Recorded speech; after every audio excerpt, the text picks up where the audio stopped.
উচ্চ মাধ্যমিক ২০২৬ দেখো তোমাদের 4th সেমিস্টারের যেই তোমাদের পরিবেশ বিদ্যা রয়েছে এনভায়রনমেন্টাল স্টাডিজ সেখানে কিন্তু দেখো তোমাদের একদম লাস্টের ২৭ তারিখে তোমাদের এই পরীক্ষা হতে চলছে। আর এই পরীক্ষার জন্য 4th সেমিস্টারের জন্য দেখো তোমাদের মডেল কোশ্চেন পেপার অর্থাৎ পর্ষদ থেকে যেই মডেল কোশ্চেন পেপার দিয়েছে সেই কোশ্চেন পেপারটি সম্পূর্ণ আমি উত্তর সহ আমি তোমাদের সামনে উপস্থাপন করেছি। দেখো করছি ক্লাস 12 রয়েছে দেখো 4th সেমিস্টার। আর এখান থেকে এটি কিন্তু তোমাদের দুটি মডেল কোশ্চেন পেপার দিয়েছে পর্ষদ থেকে। আর এখন কিন্তু তোমাদের মডেল কোশ্চেন পেপার নাম্বার 1 দেখো সেটি কিন্তু আমি তোমাদের সামনে উপস্থাপন করতে চলেছি। তো দেখো একদম উত্তর সহকারে ক্লাস 12 4 সেমিস্টার। আর তোমরা দেখবে তোমরা যারা এই বইটি কিনেছো তোমাদের কিন্তু পেজ নাম্বার কিন্তু 107। ওকে, তো দেখে নিচ্ছি আমি তোমাদের এই মডেল কোশ্চেন পেপারের বিষয় পরিবেশবিদ্যা এনভায়রনমেন্টাল স্টাডিজ রয়েছে। দেখো তোমাদের রয়েছে টোটাল 40 নম্বরের, আর রয়েছে সময় 2 ঘন্টা তোমরা জানো।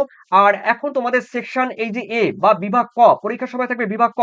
এই ক বিভাগ থেকে দেখো প্রত্যেকটি প্রশ্নের নাম্বার কিন্তু 2 করে। দেখো এখানে রয়েছে 8 দুগুণ কত 16। তো এখানে 16টি মানে 8টি প্রশ্নের উত্তর দিতে হবে। তোমরা দেখে নাও প্রথমে রয়েছে নিম্নলিখিত যে কোনো 4টি প্রশ্নের উত্তর দাও, মানে এখান এখান থেকে তোমাদের 4টি প্রশ্নের উত্তর দিতে হবে। তারপরে গ্রুপ থেকে বি গ্রুপ থেকে তোমাদের আবার 4টি। তো দেখে দেখে নিচ্ছি আমি প্রথম কোয়েশ্চেন। দেখো মানব স্বাস্থ্যের উপরে ওজোন স্তর হ্রাসের দুটি প্রভাব উল্লেখ করো।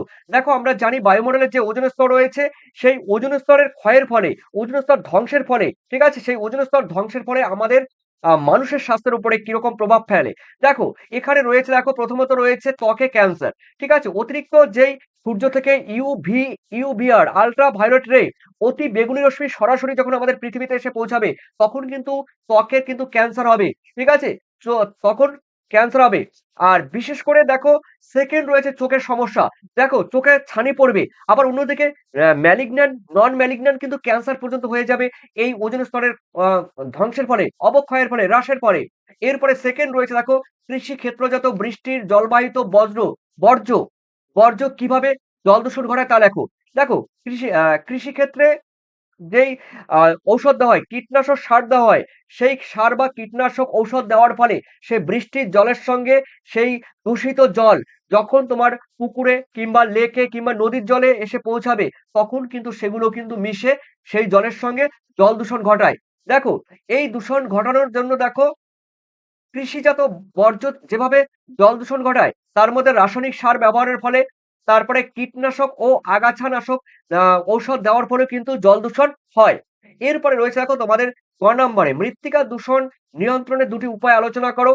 দেখো মৃত্তিকা বা মাটিকে দূষণ যে হচ্ছে সেই দূষণকে নিয়ন্ত্রণ কি করে কন্ট্রোল করবে, সেই নিয়ন্ত্রণ করার জন্য দুটি উপায় হলো, প্রথমে রয়েছে জৈব কৃষির প্রসার ও জৈব সার ব্যবহার। দেখো